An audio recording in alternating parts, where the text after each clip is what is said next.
Hey y'all, I'm Mike, the RV inspector and technician. And I'm Elizabeth. I run our business. And welcome to the Cozy Camper Podcast. Oh, hello Elizabeth. Hello. And welcome everyone to episode 10 of the Cozy Camper Podcast. 2 hands. Woo! It's episode 10. We're grateful to all 100 or so of our listeners. That's an exaggeration. It's a little higher. But this podcast is a labor of love for us. Yes. We really enjoy doing it. I don't care if we never get a lot of listeners. I just really enjoy chatting with you and our guests. If you don't know, we're going to spend today lining up guests coming up. It was a lot of fun talking to Brian Yeah. the other day. That was really fun. I was intrigued. You guys talked about a lot of really good stuff. He's got so much experience, and I learned from him, and I learned from everyone we talked to. And there's a lot of perspectives in the RV industry. Mm-hmm. And actually, we're talking about maybe stepping out of just the RV industry a little bit. Yeah. I thought your comments on homeschooling were really good, and I want to hear more about it. Secret. I'm trying to get Elizabeth to do a whole episode of the podcast where she talks to other RV road schooling moms about what works for them, because I think that would be really interesting. I think you should do it. Let us know. Do you think she should do it? I do. Speaking of social media, we wanted to talk today, Elizabeth, about social media. And for our listeners, and we've talked about it before, a lot of our listeners are RV business owners, full-time RVers, but we have a particular following with other RV inspectors, technicians, and business owners in the space. And we have a prolific social media. Cozy Camper we gained 5,000 followers on Facebook this week. It was big. We had one video that had 350,000 views, which sounds awesome. Yeah. And it sounds great. And I think a lot of our listeners are like, oh, that must mean that you guys are busy all the time. How many inspections did we get from that video?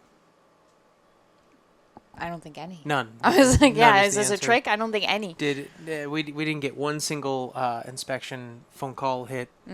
We had one person reach out, or we had a few people reach out, how do I find an inspector in Michigan? How do I find an inspector? We did get messages like that. But for Cozy Camper, that doesn't yield money. That doesn't really yield business, if you will. Business. Yeah. What happens is, in the aggregate, 4 months from now, one of the viewers from that video will say, hey, I saw your video 4 months ago. Right. We're shopping for an RV. I want to bring you in.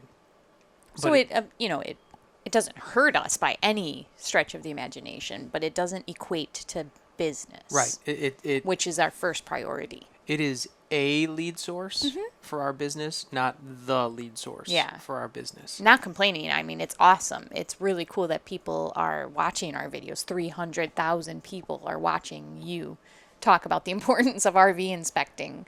That part is absolutely amazing. It is amazing. And obviously our Facebook and Instagram channels are monetized. So but even I think our that might be a couple of $100. You don't make a huge. I was just telling someone about this. So for those of you who don't know, we do get a little bit of money for the videos that are over 100,000 views, a small amount. I think it's 1 cent per view, 1 to 2 cents after per view. 100,000 or something. It doesn't matter until you get to 100,000. Yeah, which is not any income is awesome.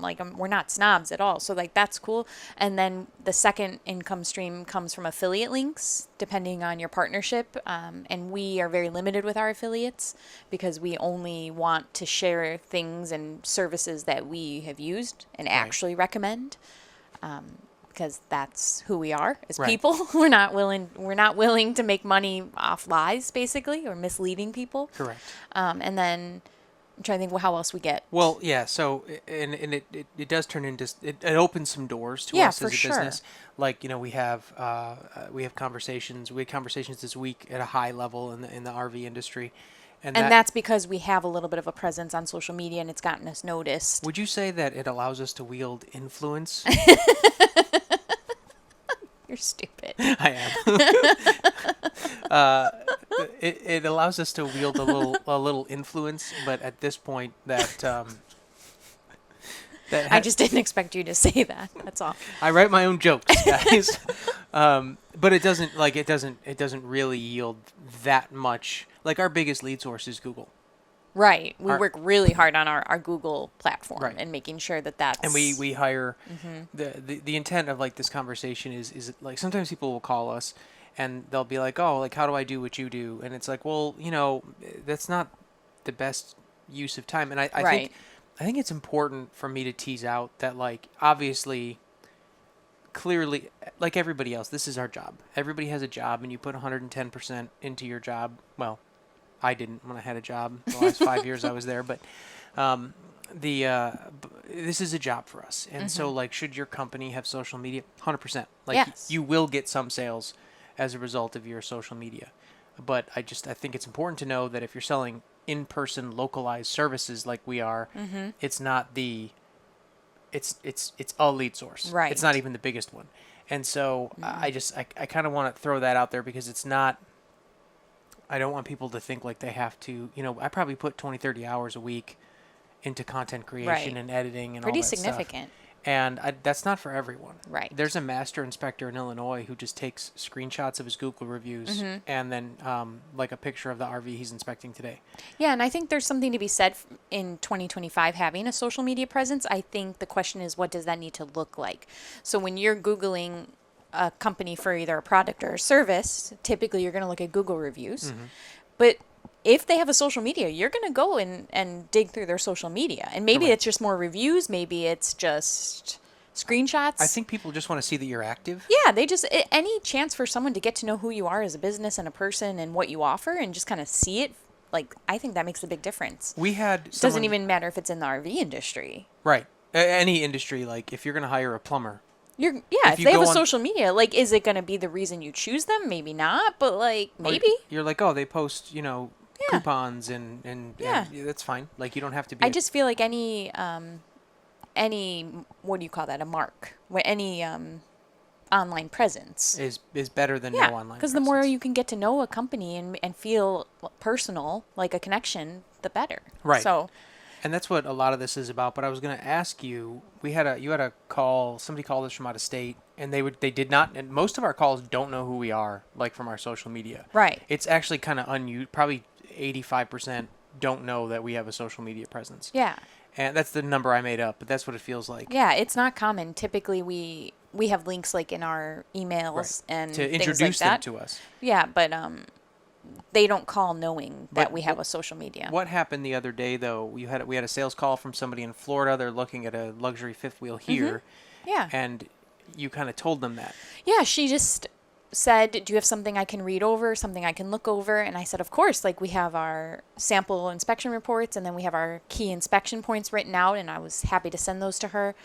But then I was like, something that makes us stand out is I was like, we have a pretty significant social media where you can see firsthand videos of Mike and him inspecting and what he found, and to a lesser extent his technician videos. But I was like, it's a really great way to know who we are as a business and know some of our experience, And see they- some of our experience. And she instantly hung up and And followed us You and- texted me and were like, hey, she just followed us on Facebook. And I recognize the name because I watch our social media very closely. It's his ADHD, Yeah, his ve- hyper focus. Like if you follow us on social media, I'm gonna see your name.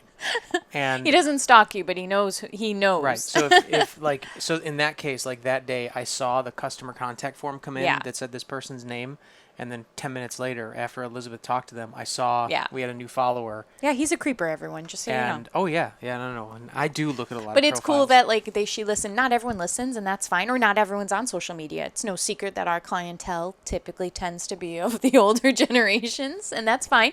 Those people don't care about social media at all. But the whole idea is trying to get younger generations, everyone interested in RV inspections because they're so important. And that's So- yes, and that's what I was going to say. That's the other intent here, and that's because you're probably listening to this and you're like, oh, well, Mike is talking about how it's useful, but he's also saying that like it's not that useful. So why Why do it? the whole? And I'm going to back it up here. Let's rewind the clock back to like 2021 or 22, and at that time, I was frustrated because I was like, well, I don't think people know what RV inspections are. Right. and I was wanting someone to. I was like, "Why, God, why doesn't somebody market this? Why doesn't somebody advertise it? It's such a valuable service."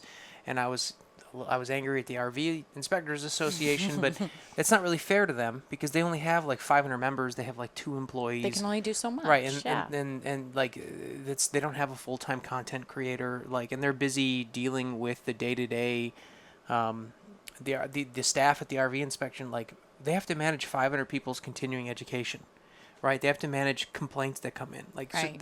so it's not realistic, and so I was sitting here frustrated, and then I was like, oh, I can be the one who advertises it. I'll take this up. So a big part of what we do obviously is to educate, is to have our own business, but Yeah. we are in the trenches of educating the public that the RV inspection service exists. And what it entails and why you should get one and Exactly. how you find a good one, a quality one. Like it's, yeah, And absolutely. and we're having a lot of success with that. So 300,000 people saw that video. The overwhelming comments were, "Oh my God, I didn't know that I could do this." So that means 300,000 more people now know that RV inspections exist. Right. And our pain point right now is that we're advertising that RV inspections exist, and then some RV inspector in Utah gets business because of it, right? Yeah. That some RV inspector in Florida gets business because of it, but it doesn't translate to necessarily to Cozy Camper and us doing the service. Right. And I'm playing the long game here because it's like, Yes. all right, well, if I can educate the public to a point where 10% of all RVs, because I think we're at like 1% of all RV sales are accompanied with an inspection, and it's probably not even 1%. But if we could get to 10%, Right. then we would all be so busy that, I could probably do 2 inspections a day and Yeah. still be backed up. But it's not there yet. And so that's a big part of this. And those doors are finally starting to open where we're able to talk to manufacturers and dealership chains, and It's a slow it's process. a slow though. burn. And it's important. The So, thing, you yeah, know, it's so important. And the thing to know though is that we're like this tiny little blip on the RV industry's radar. And I'm gonna kind of link 2 thoughts here. So we were talking about how we won't do affiliate partners with a lot of places. One of the places we won't do partnerships is with RV dealerships and RV manufacturers. Right. Because we want to be independent. we might make videos that say, I'm at, XYZ dealership. they've been very kind, always very easy to work with, but we get no financial gain from that. Right. They do not ask us to tag them. They might share it, Right. but there's no official partnership. Yeah, with dealers we have no or manufacturers. or manufacturers. Like we talk about Brinkley all the time, and do we talk to Brinkley? Sure, but we don't get paid. There's nothing that we get from them. No, we're about to buy stuff from them. Yes. Actually, like we don't get reimbursed, and I don't want to say that it will never happen, but as long as we are an inspection business, we will not. That's a bridge we won't cross. Right. But we do have friendly relationships with a lot. So there's one, we won't use any names, but there's one dealership chain in particular. Like I had a meeting this week with their marketing team, and we're talking about working with them at their RV shows. And I told them straight out, I was like, you cannot pay us. Right. I was like, the only thing you can give us is access to the customers at the RV show, give us access to your inventory, and give us access to your staff so we can make podcasts and make reels. And the reason that we've kind of zeroed in on that dealership chain is that, and you'll be able to figure out who it is. We're just not going to name it, but we bought this RV from them, right? We've done tons of inspections there, and the feedback from our clients every single time is they didn't bat an eye. No. When they said we wanted an inspector. Easy to work with, kind. They don't do hidden fees. And so here's me as someone that used to be a people manager, right? I'm like, okay, cool. That's the behavior I want to praise. Right. I'm going to tell the world about that kind of behavior. Right. But we're not going to get paid. No. And that too is, we should almost reincorporate like as a nonprofit, right? Because there's so many places we can't get paid from. Right. But all that, it helps. Absolutely. It's valuable. Otherwise, we wouldn't do it. Right. And having our presence is, I make this joke all the time. having the social media that we do as an inspection provider is like being tall in basketball. You don't need it, but it helps. Yeah. So, like, to do what we do, you do need a social media, but to do what we do is, the top 1% Right. of business, like, small business owners would put this kind of time into it. Yeah. So, all that to say, like, don't feel like you have to try, and not everybody has to try and be Chip and Joe, right? Mm-hmm. Like, that isn't necessary to run a business, but a robust social media presence is. I think the dark side, though, of the social media, and what I did not want is what happened when we were on a walk the other day. Someone just randomly came out of their RV and It was like 9:00 in the morning. We were like in gym, I was like not at gym my clothes. best. Yeah, your hair was. I don't remember what she said. She blasted out of the door. Yeah. And was like, "Oh, I love all your videos." That's right. Yeah. Yeah. We both like turned around. We were like, oh, thank you. Yeah. Appreciate you. Mike was like, do you know her? I was like, no. I didn't, because we're staying we love this RV park, and the people here are super cool, and I'm, as an ex-cop, I'm terrible with faces. Yeah. Horrible with faces and names. And so I go to Elizabeth all the time. I'm like, do we know who that was? Yes, that's so and so. Yeah. Oh, that's Jane. She's married to the maintenance guy. Oh, okay, Yeah. cool. But like we did not know who that person was at all. And once again, as an ex-police officer, I do not like being startled, which she got the drop on us. And it's nice. Like I mean, we're just trying to be honest here and say that like it's a little weird, and it's not for everyone. I don't know that it's for us, but we're doing it. Right. And there's a lot of pros to it. There's a lot of great things that are happening and coming from it, and I'm very thankful for that. But it's not for everyone. It's not a need to have a successful business.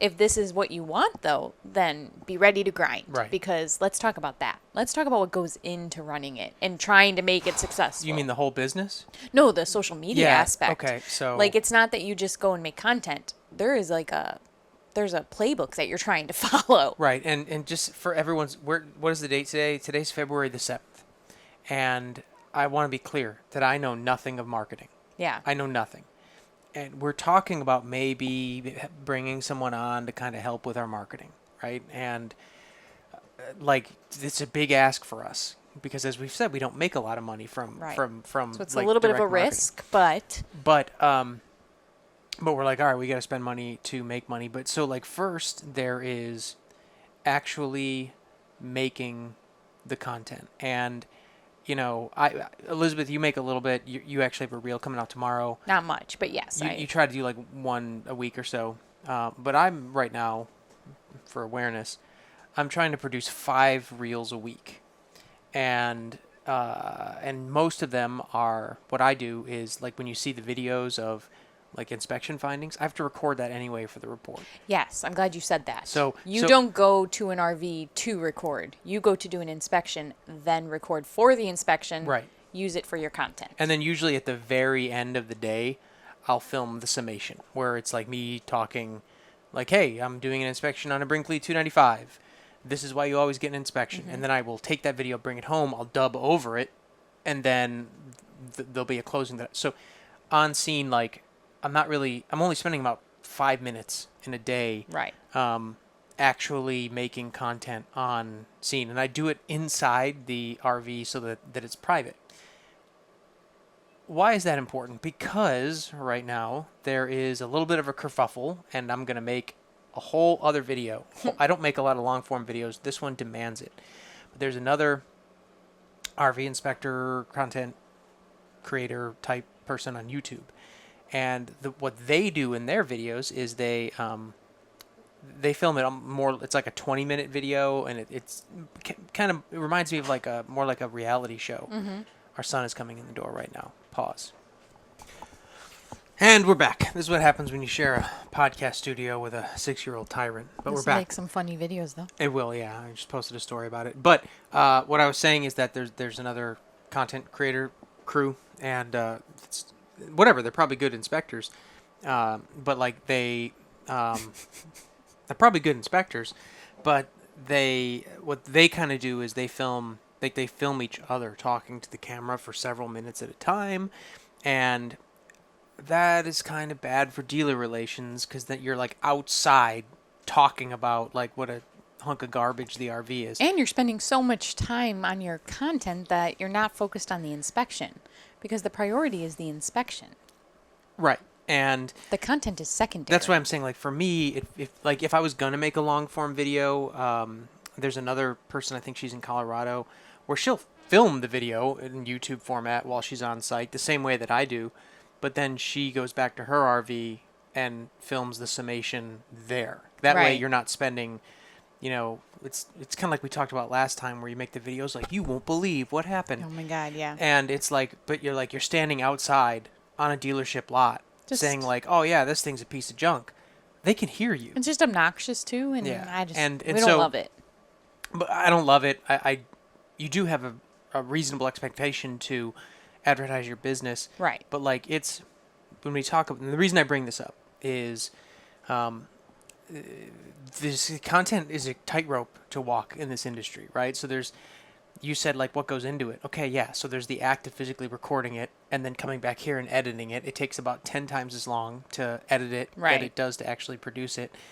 And then you see a 1 minute reel, but that represents a couple hours of labor. And days if you're me. Yeah. Trying to make a reel. Trying to make your microphone work. That was a 4 day long. That feels like a dig. That was a 4 day long drama of making your mic. And then I was like, and then it worked again. Doesn't come naturally to me. But so that's part of it. And then the other thing is like from a content creation standpoint, if I make a video about an Alliance RV, and which I've made a couple, and I say, hey, these are all the things I found in an Alliance RV. Mm-hmm. If I do that enough, nobody's going to want to work with us because it's like, oh, this guy's just going to dump on everybody.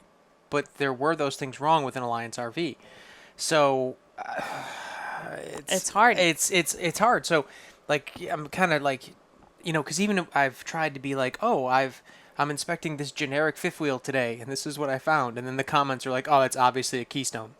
Right. Right, like, okay, I didn't say it, but yeah, you're right. It's easy to determine if something just by looking at it. So that's hard to parse. And then some of that, I call my punk rock phase about a year ago,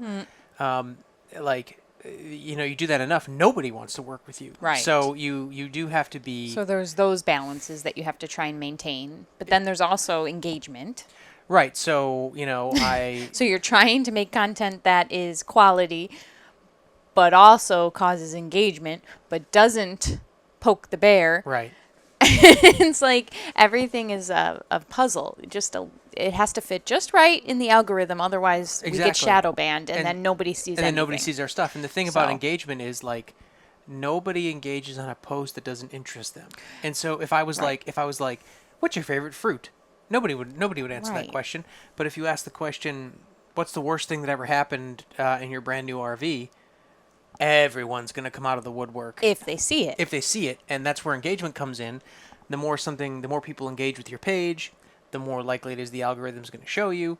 And so it's a real needle thread. And it's, again, we are committed and therefore we're doing it, but we just thought it was important to let everyone know that it's not easy.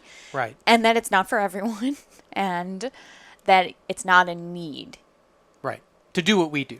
Unless you want that. Right. If you want that, like we do, we do ultimately want our content to be more well-known. Right. Right? Like we'd be lying if we said that we don't have that goal. Otherwise, we wouldn't put as much time into it as we ultimately, do. But if you don't have that goal, then don't. It's okay. Yeah, I mean, you can just post little videos here and there just to get people to see what you do and just a little about you, and you don't have to go all out. No, you don't at all. And that's what I was going to say is like, there's the master inspectors in Florida, Jason and Lisa Carletti. I'm going to text Lisa, let her know we talked about her on the podcast today. But it's like, I think the arrangement is that they're both master inspectors, but I think Jason goes out into the world and Lisa runs the business behind the scenes. And Jason films like one video a week where they're master inspectors. They've forgotten more about these RVs than I'll probably ever know. But it's just like he talks to the camera like, hey, I'm doing an inspection on XYZ and look what I found. Blah, blah, blah, blah. This is why you get an inspection. He doesn't really edit it. He's not trying to get engagement. He just throws the video out there so that if somebody was looking for an RV inspection in Tampa, Florida, and they came across their page, Yeah. they would see that they post something once a week and they're active. And it works. That's it. They're not. And it's great. You know, it's they have, just enough. They have like 500 followers. It's not about being a person of influence. It's not about that. That's not what they want. That's all they need. And so that's kind of the central theme that we're trying to get at, is that there's 50 different ways to do it. And at this point, we've met numerous people who got into the RV inspection or the RV repair business because they saw our product. And then they tell us that they want to try and do what we do. And it's like, well, it's really hard. So Doesn't mean you can't. Doesn't mean you can't, but don't kill yourself trying to do it. We just felt it was important to be transparent and honest about what it's actually like to do all of this. And I think in a few minutes here, we're going to sort of use that as a segue into the next part of things. It's really important for us to be honest and truthful and show you what it actually takes and how we got from here to there, and Yeah, and that's kind of the thing, is like, okay, so it's opened the door. We mentioned it's opened the door for us to have high level conversations with the RV industry. We had some yesterday, and okay, sweet. If I want to have RV industry types work 9 to 5, and they're used to having Zoom calls, right? Well, if I'm going to be here for a Zoom call, that means I can't be in the field inspecting. Right? And going in the field is where we make our money. Right. We don't, like we said, we don't make our money. We're a business first. Right. We're not trying.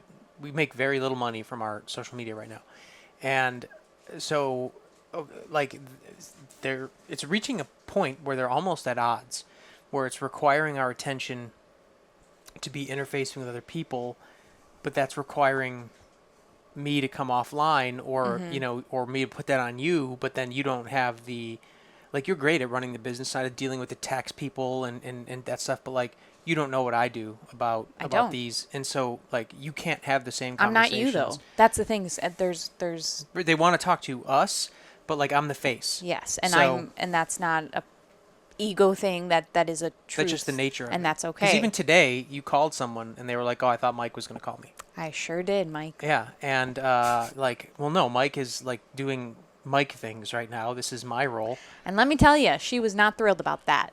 No. She did not want to talk to Elizabeth from Cozy Camper. And it comes from a time where people could text me directly. Yes. And get, like, I could, but we can't do that anymore. And sorry, everyone. we can't do It's that me. anymore. And yeah, and It's me you get now. You're gonna get the You want Mike, beautiful you have to Elizabeth. pay. You have to pay the service fee if you want to talk to me. Sorry. But so I don't want to belabor the point. Just if you're wanting to be a content creator, and other content creators not in the RV space or not in the business owner space have reached out to us and been like, hey, how do you get, you're doing really well. And it's like, well, I joke that call us the anti-influencer sometimes, because it's like, bro, everybody and their brother is like, my family loves the XYZ couch widget, and like, go to our profile and see your affiliate link. I don't have an objection to that, because you got to pay your bills. Right. But everybody and their brother is doing it. So, what you want to sell this widget, well, so is everybody else in this space. Because even with our platform, if we put a widget out that everybody and their brother puts out, we don't really see a lot of sales from it. Right. And so it's like, all right, well, my advice always is, well, what is your, like, we're running a business first. We're doing RV inspections first. We're educating the public about the value of RV inspections first. And then we do that other stuff.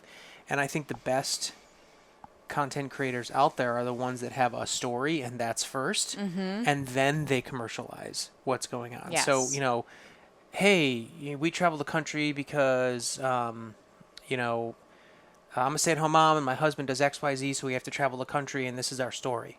Okay, that's interesting. I'm intrigued. Or, hey, we manage a disease while we travel the country full-time. This is our story. Okay, cool. I'm in. Those are interesting hooks. I think the market is flooded with we're just full-time RV families, and we're, this is our story. Market's a little flooded with that. But like, if whatever your story is, like I'm a CrossFit person and we live in an RV here, whatever. That should be your lead. Yeah. You should bring people in with that, and then if you want to try to sell them things, cool, because you got to pay the bills. But if you're just like everybody else that's slinging widgets, you're never gonna get anywhere. And with that being said, then more work is going to go into it then. Right. It's going to require more intentional planning, and Yes. so it's not for everyone, and we just wanted to share the truth behind it. Yeah. It is not. I think people see us and they think, because inspectors are surprised all the time. I'm like, yeah, I'm dead this week. I don't have anything to do. Like, this week was a slow week for us. Yes. It's February, and that stresses me out. However, you've spent a huge amount of time making content, which has been great. Right. Because I'm like it 2 weeks ahead. requires so much. I'm like 2 weeks ahead right now on content. So But we're doing a podcast, and maybe we'll do another one like in the Just next to few days get to one get in it the ready. pipeline. Yeah. So like, there's no dull moments no. when you're doing it with the approach we're doing. Yes. And it's like we might 5 minutes from now get 5 inspection calls back to back. You never know, Right? though. The RV show is next week. So, Mm-hmm. and just like this time last year, everything was slow up to the. So Yeah. we suffer from the same slowdowns as everybody else. Mm-hmm. And I want that to be out there. But something else that we do. This is the segue Elizabeth was talking about. In the RV space, there are a lot of husband-wife teams. We talked about Jason and Lisa Carletti. They're a husband-wife team. There's a ton of husband-wife small business owner teams, and we had like kind of Elizabeth and I had a throwdown yesterday. We're sitting by the fire. We had a fist fight, and I won. we had to have a throwdown husband-wife business partner team. Elizabeth, is it easy to be like a business partner with your husband? It is not. What? It is not easy. A lot goes into it, and some phases are easier than others. Some seasons. Some seasons are easier than others, but overall, it is not easy. And you and I have a great relationship, and we communicate really well, and we both share a similar vision. But even with all that, it's challenging. Sometimes, and we were talking about this, it's like, hey, so I'm a husband, you're a wife. I'm a dad, you're a mom. I'm an RV inspector. I'm a content creator. Well, you're a homeschooling teacher, right? Like, you're the business manager. Right. You have to wear a lot of hats, and it's easy to get overwhelmed. Yes. And then what happens, just like with anything else, right? Like, if you're putting you only get so many minutes in a day. And behind the scenes, like you talked last week about homeschooling, Elizabeth is like really dialing up the homeschooling effort, which I think she should do as a separate business. But she's been putting a lot of time into it. And then we kind of noticed that some of the business stuff kind of took a back seat. And then we were talking about it, and you're like, well, yeah, I've been focused on all this other stuff. And the problem is, if you don't know how to have, I wish that we probably did record it on like our security cameras, but like we will not be sharing. We will not be sharing it, but like you do have to have those conversations sometimes where it's like, because like Elizabeth has come to me, and you've come to me and been like, hey, dude, you're not paying enough attention to your son right now. Like, you're too focused on the business. And you're like, yeah, right. I gotta. Yeah. And it's hard though, because your first human reaction is to get defensive. Mm-hmm. Yeah. And I mean, that was what happened when we first brought it up outside. Yes. And calm demeanor doesn't come naturally to me, right? I miss being a cop. We're like, you're jacked up, and this is why. But right? I'm very sensitive. Yeah. And I don't do well if you're anything less than gentle. And right. Yeah. If I came in and knife-handed you, I do. I get emotional, and that's okay. Yeah. All feelings are okay. But that being said, it does make our conversations sometimes a little trickier, because we both have to meet each other where we're at. do you remember what you said to me today before you started talking. Which part? Don't try and fix it? Don't try to fix it. I said You're- just listen to me. Yeah, you're like, don't try to fix it. Right before this podcast, Yeah, folks. just literally, I had some big feelings, and Yeah. we worked through it, though. we did. It was just, it's about that I'm feeling frustrated and overwhelmed because I feel like not to say that I can't relate to anybody, but in this case, I can't relate to Mike, and Mike can't relate to me because he's not a mom. Shocker. He's a dad. And the moms listening understand that a mom's relationship to their child is just... It's different. It's just different. It's not bad. It's not good. It's just different. And therefore, when I'm with Nolan all day, trying to homeschool, just trying to mom, not homeschool, just mom, Right. just meet his needs, and I'm trying to do the business, and I'm trying to be a wife, I'm trying to be a business partner, You're good at those two things. I'm all the trying time. to take care of myself, which is very important, and it just feels sometimes like you can't relate to that just because that's not who you are. Right. You're not a mom. And that's hard for me. You have your, like I mentioned, you have your own things that are difficult that I can't really relate to. I am making little content, but I'm not a content creator. My brain doesn't work like that. Right. You are very focused on that. So like, I can't go do the inspections. Only you can do that, which is the major income stream. So that's a big weight on you that I can't relate to. But it's just different, and that's hard for me. I feel like It's very different. And like that's all valid and everything you said is true. At the same time, it's like, you're not a dad. And for the dads listening, I guess gender is a social construct. So I guess let's say the breadwinner, but really the dad. Like, what is this, 1950? yeah, exactly. Because somebody's gonna be in the comments and be like, "Bro, I raised the kids by myself." Great, sweet, but like I'm talking about this from good for you. But I'm talking about this from like what I know to be a dad's Yeah. perspective.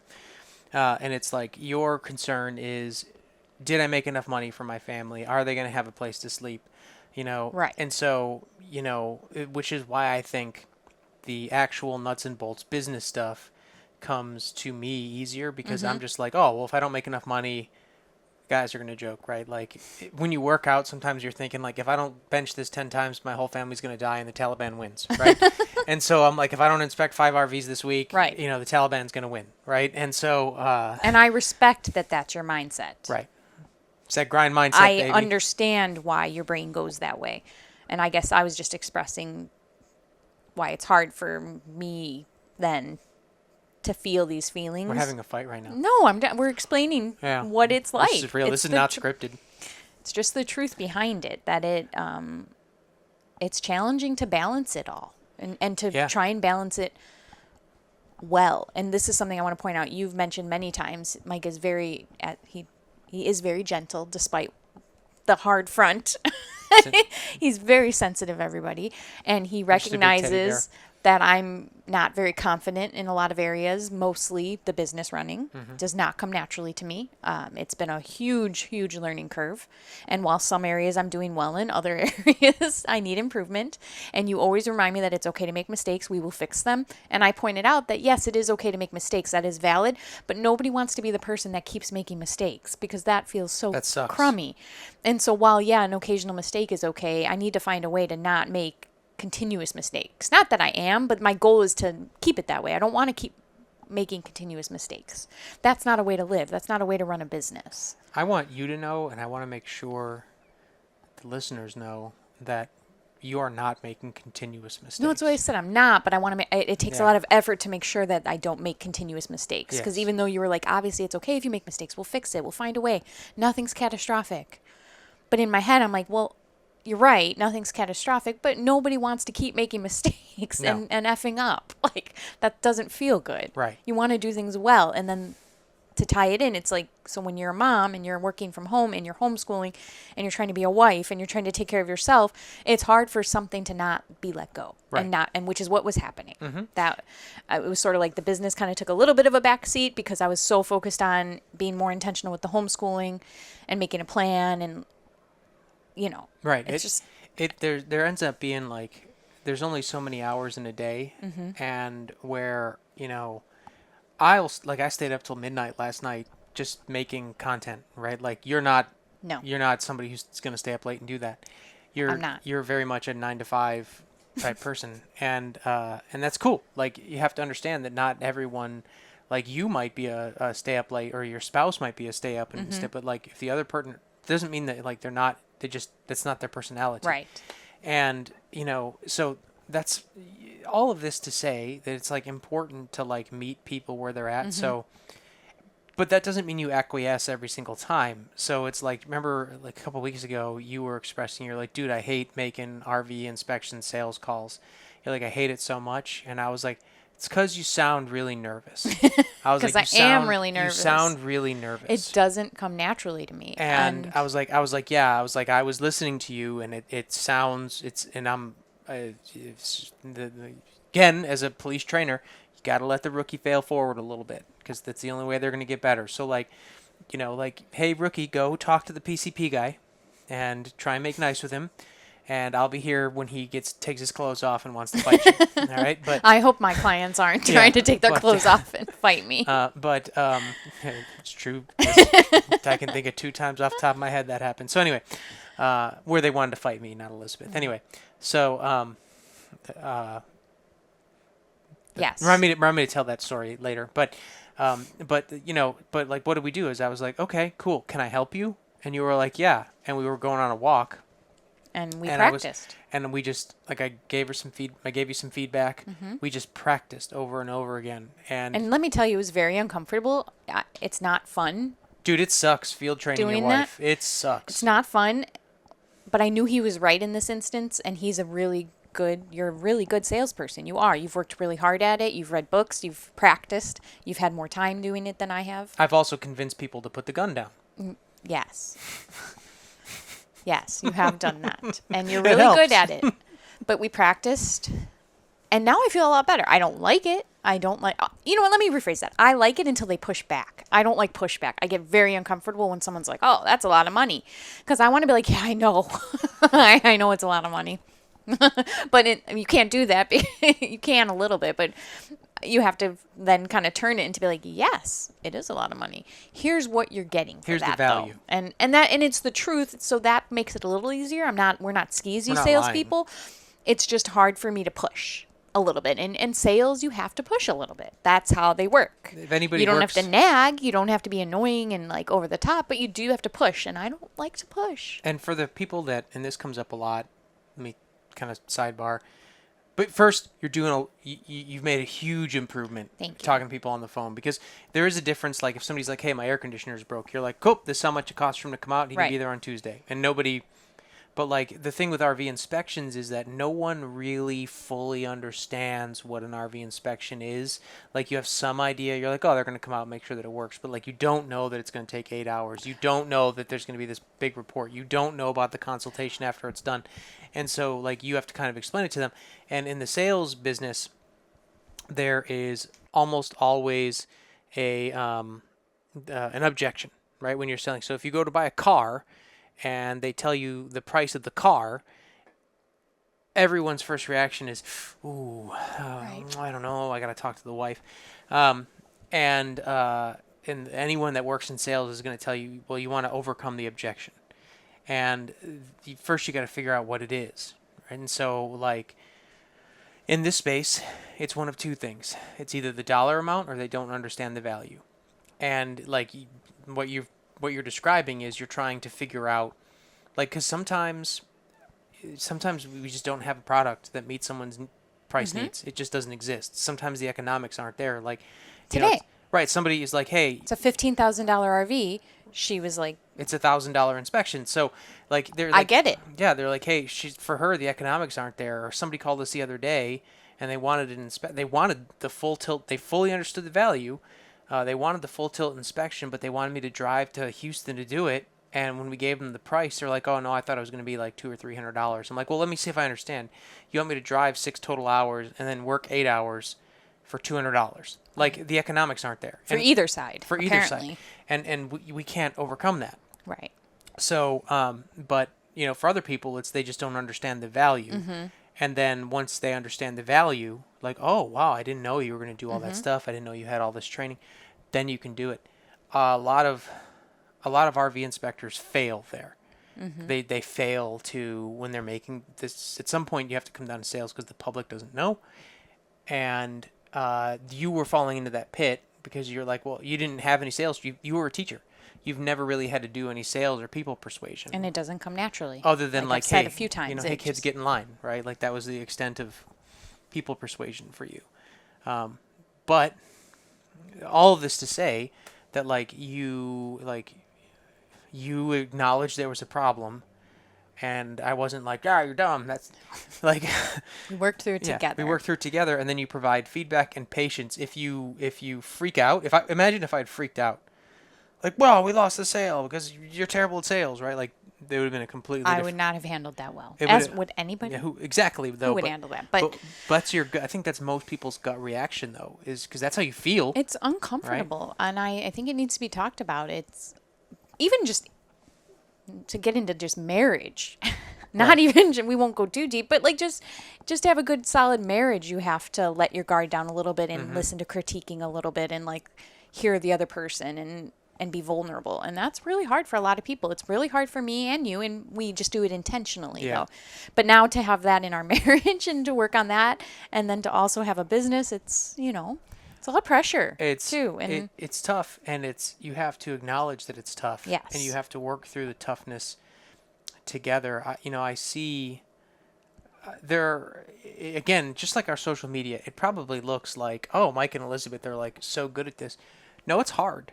It's hard to do all this. Because like on the one hand, like I have to teach you about like how to do all these things and what goes in and out. But also I used to do all these things myself.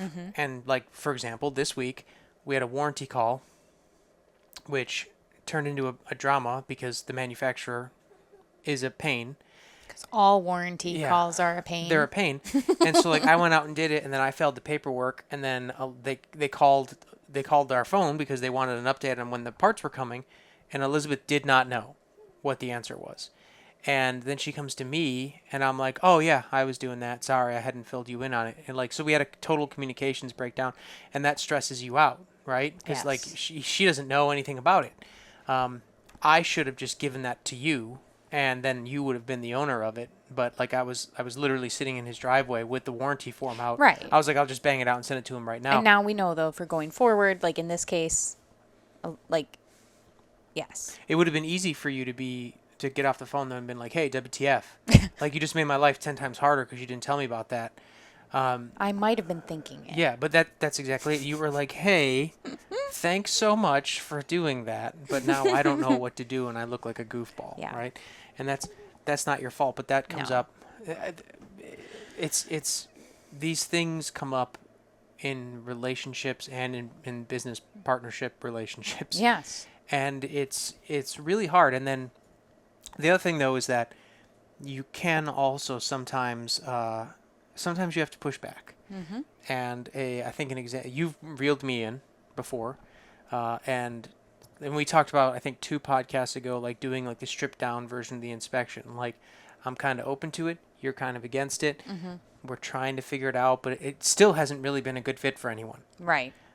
So like we tried it the other day, but like speaking of warranties, I think we're going to get out of the factory warranty business unless we do the install. So like, let's say we buy a Lippert air conditioner and then it's our install, and then that Lippert air conditioner fails. Then we can Then do we it. can go out and do it because it's our customer. Right. But in this case, what has happened is that it's a Lippert furnace that failed, and it's a brand new product.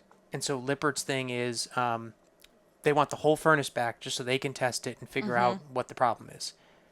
I don't have an objection to that. Here's the problem, is that I went out there. It was an hour away. I diagnosed it. I called them. They said that, yeah, we want it back. They made me go out there a second time for no additional pay and gather a bunch of information. Okay, so then I drove back. And then they said, okay, we're going to approve it. Cozy Camper has to buy the furnace. And when the job is done, we'll reimburse you. So how much was it? Almost $800. It's $800. So we're now holding an $800 bill until they pay us. Do you think they're going to pay us right away? No. No. So it takes sometimes 30 to 60 days to get paid. So we're just sitting here on an $800. And in this case, we're not making any money on the part. And they're paying us 1 hour to do all this. You better work fast. So it's, but that doesn't include the 4 hours total of driving time Right. that I put in. So it's Yeah. basically impossible for us as a mobile technician business to do that at scale. It helps because they're a client and we can use this to build goodwill, and it'll probably yield other repairs later. They've already said they're thinking about doing a warranty inspection, so cool beans. But Okay, Dad. I Cool think beans. cool beans. But I think we're going to get out of that business. Yeah. But then, like, the reason I bring it up is, like, you brought up the extended warranty business, and you were like, oh, maybe we should get out of that business. And I was like, I hear you, but we got paid that Yes. day for everything we requested except for like an hour. It's true. That And was so pretty I'm like, quick. I was we impressed. we made thousands of dollars, but the problem was that the person on the phone was super rude to you. Yes. They wanted information that was unreasonable, and they took the lead up took forever Right. to get stuff done, and then you're frustrated. So it's like, all right, well, I hear you on the factory warranty, but I got to push back on the extended yeah. warranty because those are a little easier to work with. But then Brinkley, this guy called us the other day. He had a Brinkley. He wanted some warranty call done. Yes. And it was going to be a half hour. So it's like, you want me to drive 40 minutes? More than that. It would have been a hike, but yeah. You want me to drive anything other than my home? Right here. And go do a half hour of work for you? Our hourly labor rate is $175 an Yeah. hour. So, well, like less than $100. So I said, here's what I can do. I said, we can do it, but you would have to pay the difference. We need a full hour. And he was like, no. And a service fee.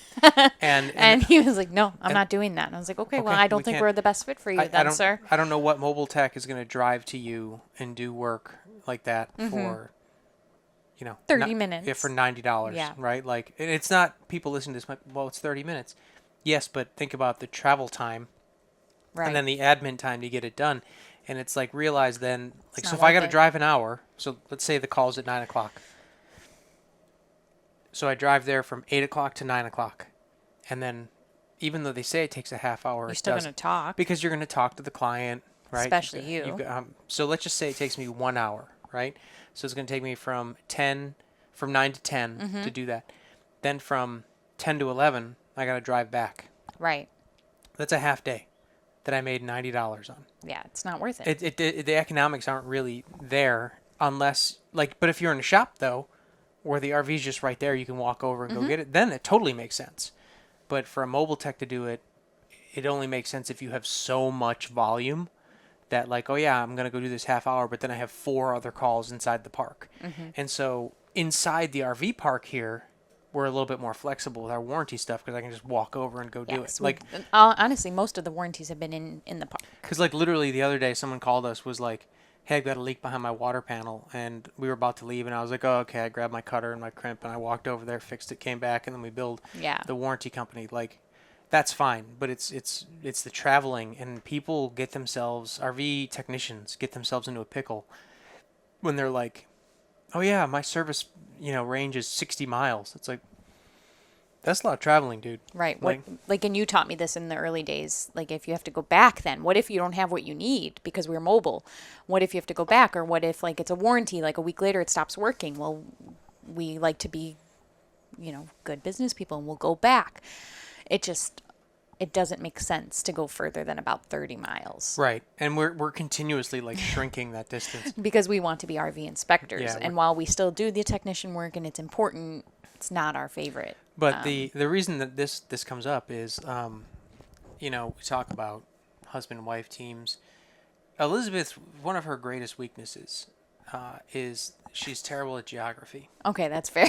I was like, where are you going with this? And like one of the earliest days that you were working with that you came on board, I was like, and again, my philosophy is always, let's fail forward. Right, like I'm gonna kind of let you go, and you'll schedule it.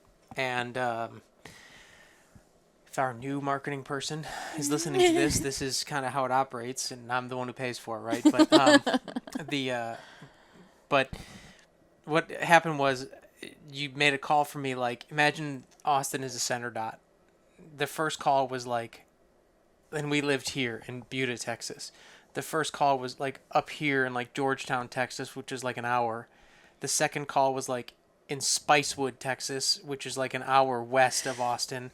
And the last call was like in San Marcos, New Braunfels, which was like, 40 minutes south of where we lived in Buda. So it was like, honey, when am I going to actually fix the RVs? Because I got to drive an hour up, I got to drive an hour over. And do you remember what our takeaway was when scheduling? Pull open Google Maps. Open Google Maps before you say yes to anything. I'm getting better, but You have gotten a lot better. it's still, yeah. It came up in Illinois. Again, the difference between Geneva, Illinois, and Lake Geneva. That's an easy mistake, everybody. Peru, Illinois, and Peru, Indiana. Peru, Indiana is 4.5 hours away from where we stay. Peru, Illinois is 1 hour. Lake Geneva is 25, or Geneva, Illinois is 20 minutes away. Lake Geneva is 2 hours away. But like, Yeah. if you, and I bring it up, and we're pretty playful about this sort of thing, but like, I wasn't like mad when No. these things happen, but I little. I did it. You were a little mad. Lake Geneva in Geneva was real bad. That was really, really bad. You made it happen. We did make it happen. We were getting a nice lunch, and then I was like, I was like, oh, we have so much time. It's just right down the street. But we made it happen. We're But- only a few minutes late, too. Yeah, no, wasn't bad. And but I drove fast. It was raining, but no, but like all that to say that you have to. Operating the business is like an extension of how you operate your marriage. Yeah. And that space, and like we came home, and I'm glad that we had the relationship where I could come home and be like, hey, honey, it was a tank and a half of gas Yeah. to do what we were doing today. What did you do today? You can go fill up my gas tank, right? But you do have to have that It space. requires a vulnerability. It requires an openness. It requires failing and messing up. Requires hard conversations. It's not always hard, I wouldn't say. Like, there's moments where we're in sync.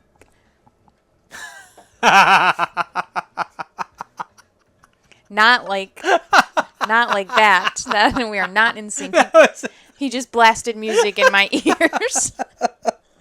I'm now deaf. I was trying to take a sip of my drink, and I hit the mute button, and instead I hit like Very loud the music. disco. We have Jeez. we have like a laugh track pad here, and I just hit the like funky town Well- music. Sorry, you were saying, honey. What were you saying about vulnerability? I was about being in sync and how, sometimes we are in sync. It's not all hard. Not and- right now. Yeah. But we really pride ourselves on being honest and transparent in all the things that we do. And it's not easy, but it's worth it. And I will keep doing it every day because I choose to do it. And I love you. I love you too. And I love our business. And I love the life we've created. And it's worth it. I think That's my takeaway. it's worth it too. I really enjoy getting to work with you. It's a lot of fun. In our workplace, we can still say that's what she said, right? There's no sexual harassment policy in our workplace. Yet. We can make jokes. I'm going to be hiring HR soon. So if anyone listening knows a good We- HR person. We will not be hiring HR, let me tell you. Well, I guess we'll need one because the marketing person's not related to us. But no, it is enjoyable, but it is not easy. Yeah. People think that it's going to be easy, and if you have broken communication in your marriage, You're going to have broken communication in the business. and So we're really proud of how well we communicate. From all the way from the verbal judo, we're like, feels like you're feeling frustrated, or sounds like you're feeling frustrated, to, hey, you're being dumb right now, and we need to address it. Like, yeah. we can deal with either, but it's hard. Yeah. Just like the social media, it's hard. Well, our son has come into the room. I suppose that means we're running out of time. You can wave. You want to wave at the camera, buddy? All right. Well, this was a just good. really quick. Oh yeah. What was your high for the week? Put me on the spot. Yeah. My high was it being Friday and the week being over. This was a tough week, It was. admittedly, and I'm not gonna sugarcoat it. But we got through. Next week will be a new week. Is that both a high and a low for you? Yeah, it was just a rough week. It was just a slow week. and I hate Well, that. you had 2 inspections. I wanted a third. I know it wasn't that slow. He's being a little dramatic, but I hear you. It wasn't as high busy as you would like. Right. Your feelings are valid. I hear what you're saying. Thank you, honey. Thanks so much, everybody. Like, follow, subscribe, Don't forget to do those things. share, all the things. All the things. A couple of announcements. We have the RV show coming up. Yeah. That's Friday, February the 14th. at 11 a.m. at the Austin RV Come say hi. Expo. We'll be there. We're doing a live event with on the RV Voice podcast with Jason from RV Miles. Check them out. As an amateur podcaster, I'm stoked to talk to Jason. He's great. But it'll be live streamed on our YouTube and theirs, so please check it out. That's it. All right. Have a great day, y'all. Bye.